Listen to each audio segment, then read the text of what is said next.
What is up? Oh man, I wanted to talk about this one. Anthony Lionheart Smith. Such a polarizing figure right now. Right now, I really enjoy the Hail Mary that he pulled off.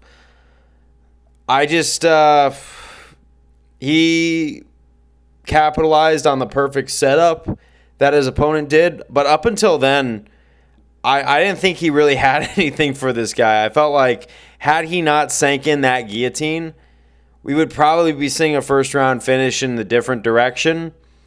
And that happens. Now, maybe his opponent will think next time, because obviously his opponent was undefeated. And he'll be back. It's just a rookie mistake. When you're that good and you could just muscle your way through all the competition, eventually someone's going to catch you that has enough muscle and technique to get the job done. So, in all fairness, to see Anthony Smith pull off a first-round submission like that, good for him. And you know what? I think it just shows that he does have a little bit left in the tank. Now, do I think that he's going for a title run anytime soon? No. Do I agree with the statement that if you think about it, Jon Jones is not that good? No. But do I think that he has had the last laugh as of last night? Yes. I'm going to be fair here. I don't want to be one of those MMA YouTubers who just talks like I'm so much better at the sport than the people who are doing the sport. Because let me tell you something. When you're in that cage, it's probably a little bit different and easier said than done.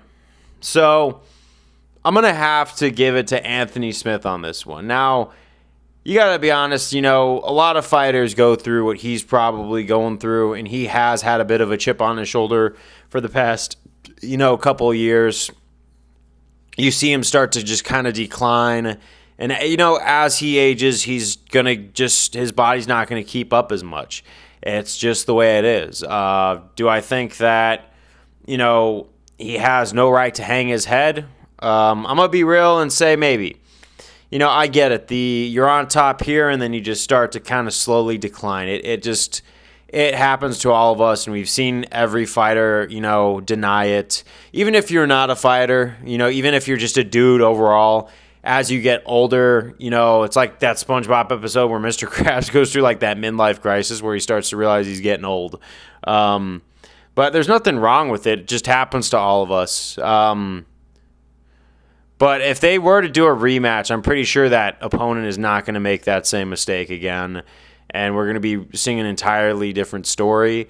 So I don't know. I think moving forward, it's going to depend on how Anthony takes this. Now, is he going to get cocky and think he's ready for another title run? I just hope not.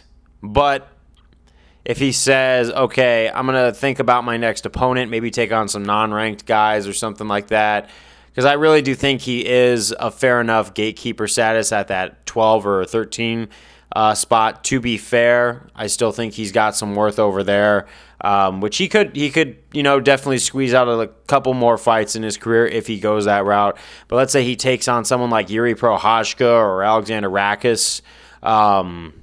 That would be a good bounce back fight for Rakic at light heavyweight. But I don't think he's going to go that route. And I think he's a little bit more self-aware than that. But man, I just wanted to, say Anthony Smith was the one guy on the card that proved me wrong beyond a reasonable doubt. And even though, yes, Hail Mary, a win's a win, guys.